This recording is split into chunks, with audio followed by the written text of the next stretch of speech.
The only other manual focus 50mm or equivalent lens that I like more than the Meike 35mm f0.95 is the Zeiss Planner 50 1.4. And what I like more about the Zeiss is its superior ergonomics, haptics, and build quality, none of which is a strike against the Meike, certainly not at its price. Wide open, the Meike glows around focus edges. By f2.0, it is sharp in the center. Corner sharpness never fully follows suit, but by f11 it is more than sharp enough. It glows less than the Zeiss, but is softer than it, the Canon 50 1.4 and the Fujifilm 33 1.4. Pronounced shading darkens corners more than the Fujifilm, Canon, and even TT Artisan lenses I put it up against, and it shows considerably more fringing than the Canon and Fujifilm lenses, which approximate both its depth of focus and field of view. These faults give it a classical, moody rendering that I really appreciate. But what do you or I purchase a fast 50 equivalent lens for? Perfectly flat field reproduction? Or something else? I'm a bokeh guy, and the bokeh style I like explodes out from the middle, shades in the corners, gently swirls, and pulls all attention to the center. This lens does all those things without also adding triangular out-of-focus corner patterns or too much fringing. Wide open, skin blemishes bloom out, but focus acuity does not.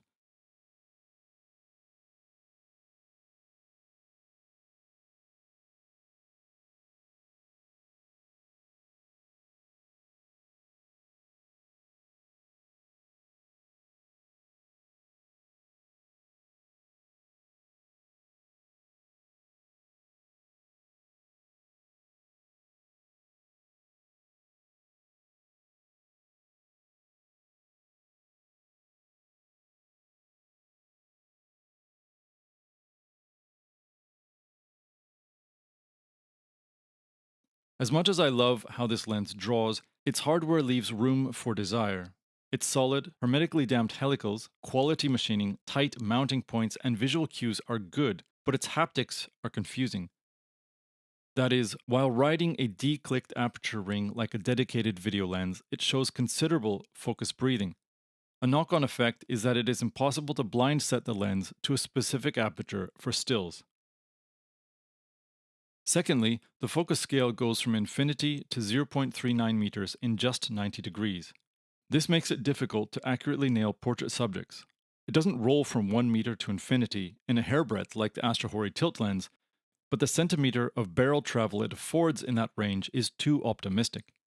And because infinity isn't hard marked, refocusing from near to far is difficult and requires assiduous use of focus aids.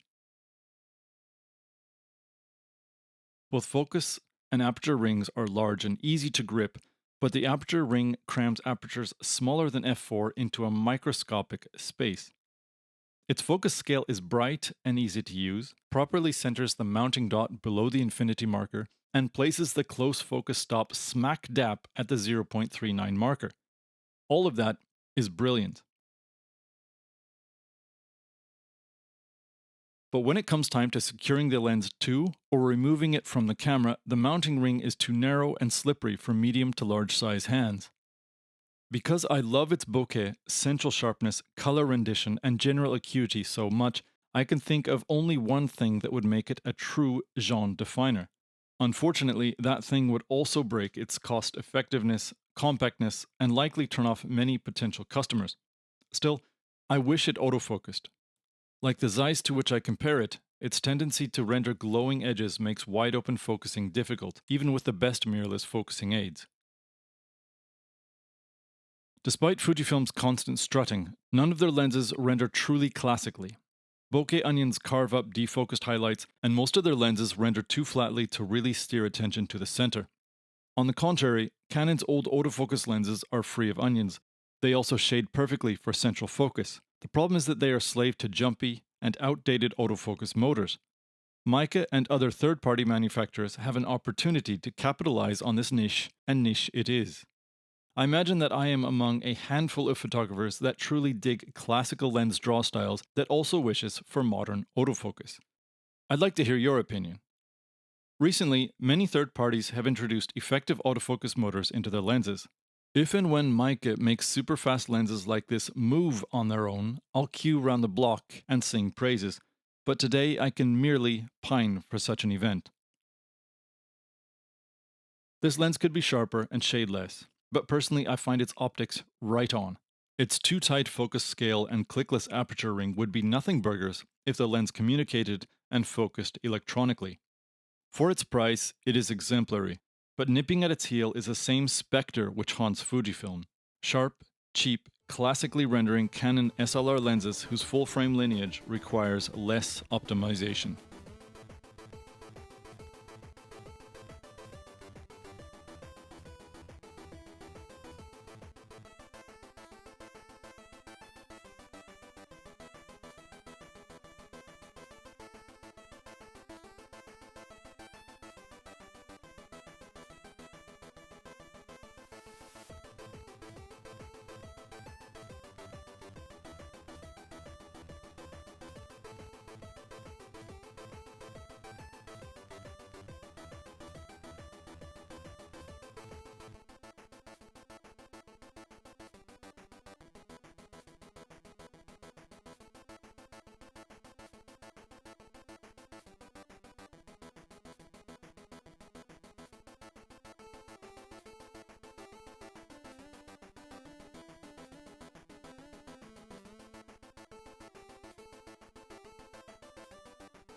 If you found this video helpful or interesting, please subscribe and leave a comment. Also, you can find me on Odyssey and BitChute. I'll see you there.